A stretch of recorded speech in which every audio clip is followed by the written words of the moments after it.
నమస్కారం, welcome to I dream. ధర్మ మార్గం విత్ విజిత కార్యక్రమానికి స్వాగతం.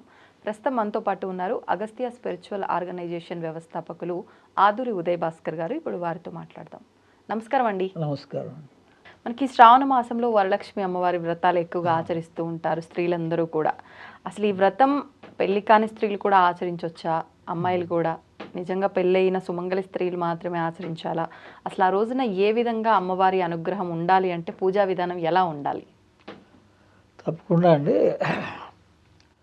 శ్రావణ మాసంలో మంగళవారాలు ప్రధానంగా శ్రావణ మంగళవారాలు అని చెప్పేసి పెళ్ళైనటువంటి వాళ్ళు ఒక 5 సంవత్సరాల పాటు ఆచరిస్తూ ఉంటారు.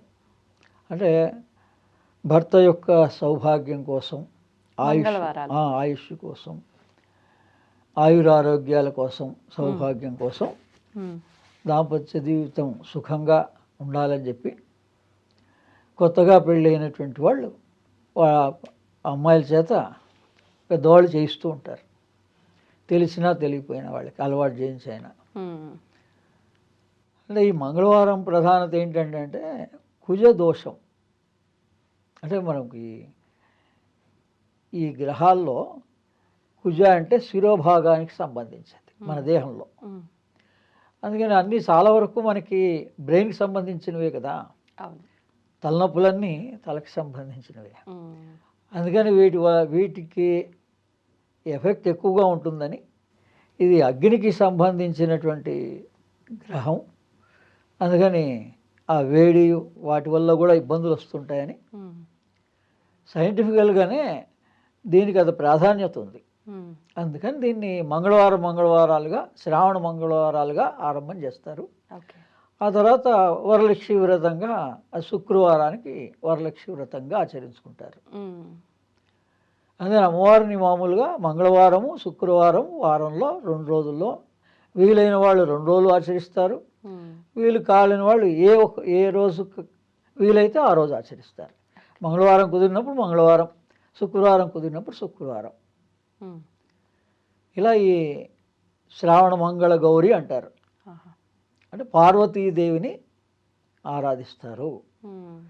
ఈ పార్వతీదేవిని ఆరాధిస్తే మనకి పుత్రులైనటువంటి గణపతి, సుబ్రహ్మణ్య స్వామి అనుగ్రహం కలుగుతుంది. అంటే మనకి కష్టాలన్నీ కూడా, ఈ సంకటాలన్నీ సృష్టించేది గణపతి. విఘ్న కారకుడు, విఘ్న నివారకుడు. అందుకని మనకి కష్టాలు తొలుగుతాయి. అలాగే మనకి సుబ్రహ్మణ్య స్వామి వల్ల యోగ ప్రాప్తి కలుగుతుంది, కుజ దోషం పోతుంది. అందుకని ఈ మంగళవారం పేరుకి మంగళవారమే అయినా దానిలో ఇంతటి విశిష్టత ఉంది. అందుకని ఈ మహాలక్ష్మి మంత్రాన్ని సామాన్యంగా ఈ వరలక్ష్మి వ్రతాలన్నింటిలో కూడా ఆచరిస్తూ ఉంటారు. లక్ష్మీదేవిని మహాలక్ష్మిగా ఆచరిస్తారు. వరలక్ష్మి వ్రతం రోజు కూడా అదే ఆచరిస్తారు కదా, అమ్మవారిని మహాలక్ష్మి స్వరూపంగా ఆచరిస్తారు. ఇది ఏమో గౌరీగా ఆచరిస్తారు. మంగళవారం మంగళ గౌరి అని. కానీ శుక్రవారం వరలక్ష్మి వ్రతం వచ్చేటప్పటికి అమ్మవారిని మహాలక్ష్మి స్వరూపంగానే ఆచరిస్తారు. అందుకని ఈ మహాలక్ష్మి మంత్రం ఓం శ్రీం హ్రీం శ్రీం కమలే కమలాలయే ప్రసీద ప్రసీద శ్రీం హ్రీం శ్రీం ఓం మహాలక్ష్మై నమః. ఇది మంత్రం అందరూ చేసుకోవచ్చు. ఓం శ్రీం హ్రీం శ్రీం కమలే కమలాలయే ప్రసీద ప్రసీద శ్రీం హ్రీం శ్రీం ఓం మహాలక్ష్మై నమః. అంటే ఈ అమ్మవారు మహాలక్ష్మిగా మన హృదయంలో ఎలా ఉంది, ఏ దేవతనైనా కానీ మన దేహంలోనే ఆ దేవతా శక్తి ఉంటుంది. మనం బహిర్గతంగా ఏ దేవతని పూజించినా ఈ దేవత ఎవరు, ఈ దేవతా శక్తి మన దేహంలో ఎక్కడుంది, ఈ జ్ఞానం పొందాలి ఆ క్షేత్రాలు దర్శించినప్పుడు. ఒకప్పుడు మనకి క్షేత్రాలే దేవాలయం, వైద్యాలయం, విద్యాలయం, ఈ 3 రకాలైనటువంటివి కూడా మన క్షేత్రాల్లో అందుబాటులో ఉండేది. ఏ సమస్య వచ్చినా వాళ్ళ క్షేత్రానికి కనుక దర్శనానికి వెళ్తే కొన్ని రోజుల పాటు అక్కడ ఉండడానికి కూడా వసతులన్నీ ఉండేవి. అదే అన్ని సమస్యలకి ఇంకా ఇలా మనం ఈ రోజు వెళ్తున్నట్టుగా కొన్ని సమస్యల గురించి డాక్టర్ దగ్గరికి, కొన్ని అవసరాల గురించి విద్యాలయం దగ్గరికి, కొన్నిటిని దైవ దర్శనానికి దేవాలయాలకి ఇలా 3 భాగాలు లేవు. అందుకని వాటి క్షేత్రాలు అన్నారు. ఇప్పటికి కూడా ఆయా క్షేత్రాల్లో ఆయా మహిమ ఉంటుంది. మనం గుర్తించాం, మనకి తెలియజెప్పేటువంటి వాళ్ళు లేకపోయినారు అక్కడ. కానీ ఆ మహిమ మాత్రం ఇప్పటికీ ఉంది అక్కడ. ఈ 3 రకాల సమస్యలు మనకు అక్కడ పరిష్కారం అవుతాయి. అందుకని ఈ వరలక్ష్మి వ్రతంగా శ్రావణ మాసంగా దీన్ని అందరూ పాటించవచ్చు. పెళ్ళి కాని వాళ్ళు, పెళ్ళి అయిన వాళ్ళు కూడా, ఆడవాళ్లే కాకుండా మరి మగవాళ్ళు కూడా ఆ అమ్మవారిని మంత్ర సాధనగా చేసుకోవచ్చు. యోగ ధ్యాన పద్ధతిలో మగవాళ్ళు కూడా ఆచరించుకోవచ్చు. వాళ్ళు పూజా విధానంగా ఆడవాళ్ళు ఆచరిస్తారు. మనం మన దేహంలో ఉండేటువంటి ఈ హిమోగ్లోబినే, హృదయంలో ఉన్నటువంటి శక్తిని మహాలక్ష్మి అంటారు. హృదయంలో 4 పార్ట్స్ ఉంటాయి. అందుకే అమ్మవారిని ఏమన్నారు? చతుర్బాహు సమన్విత. అమ్మవారికి 4 చేతులు అన్నారు. అవేంటి? ఈ హార్ట్లో ఉన్న లోబ్స్. సైన్స్గా ఏం చేస్తుంది ఇక్కడ? హార్ట్లో హిమోగ్లోబిన్గా పనిచేస్తుంది.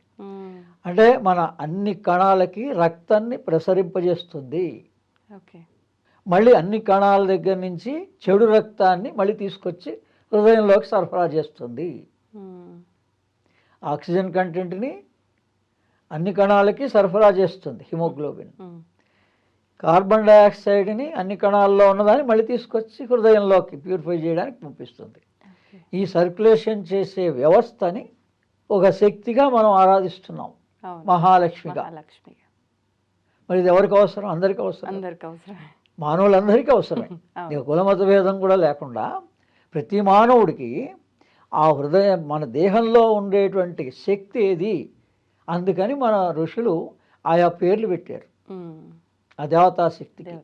దాన్ని ఏమన్నారు? ఈ తెలుసుకునే విధానాన్ని తత్వము అన్నారు, భగవత్ తత్వము. అందుకని ఓం శ్రీం హ్రీం శ్రీం కమలే కమలాలయే ప్రసీద ప్రసీద శ్రీం హ్రీం శ్రీం ఓం మహాలక్ష్మీ నమః అని అమ్మవారిని గనక మనం ధ్యానం చేసినట్లయితే, కమలే కమలాలయే అంటే మన యొక్క ఈ చక్రాలన్నీ వికసింపబడాలి. ప్రస్తుతం చక్రాలుగా ఉన్నాయి. ఆ చక్రాల్ని వికసిస్తే కమలాలు అవుతాయి. ఎప్పుడైనా ఏ దేవత అన్నా కమలంలో ఉంటుంది. అమ్మవారు కానీ ఎవరైనా ఏ దేవతా స్వరూపం, బ్రహ్మ కూడా కమలంలోనే ఉంటాడు. అందుకని చిహ్నంగా చూపించారు. అంటే మీలో ఉన్నటువంటి మొట్టమొదట హృదయ కమలం అన్నారు. ఈ హృదయం అనేటువంటి చక్రం వికసింపబడాలి. మీలో అన్నీ ఉన్నా లేకపోయినా మధ్యస్థంగా మొట్టమొదట. అందుకని ఈ హృదయ చక్రం వికసించడానికే ఈ సర్వమంత్రాలు, ఈ దేవతా ధ్యానము, యోగాలు ఇవన్నీ కూడా మనకి యోగ ప్రకారంగా, ధ్యాన ప్రకారంగా ఎందుకు అందించారు మహర్షులు అంటే, మీరు ఏ దేవత అయినా చెప్పండి, ఆ దేవతా శక్తి హృదయంలో ఉంది. సూర్యుడు హృదయంలోనే ఉన్నాడు, విష్ణువు హృదయంలోనే ఉన్నాడు. అందుకని ఇది దేవతా శక్తిని ఉపయోగించుకునేటువంటి విధానం. అందుకని ఈ శ్రావణ మాసాన్ని మనందరం కూడా అందరూ ఉపయోగించుకోవచ్చు. మహాలక్ష్మి శక్తిని ఇటు రాజకీయ నాయకులు, వాళ్ళకి వనరులు కావాలన్నా మహాలక్ష్మి శక్తి కావాలి. వ్యాపారస్తులందరికీ వాళ్ళకి ధనం కావాలన్నా మహాలక్ష్మి శక్తి కావాలి. మామూలు వాళ్ళందరికీ కూడా కావలసిన వనరుల్ని సమకూరుస్తుంది. లక్ష్మి అంటే కేవలం ధనం ఒక్కటే కాదు, మనకి ఏది కావాలన్నా ఆ వనరులన్నీ సమకూర్చగలిగే శక్తి మన లోపలే ఉంది. ఆ శక్తిని మనం ఈ శ్రావణ మాసంలో మంగళవారాలుగా, వరలక్ష్మి వ్రతంగా, శుక్రవారాలుగా కూడా మనం ఆరాధిస్తున్నాం. ధన్యవాదాలండి.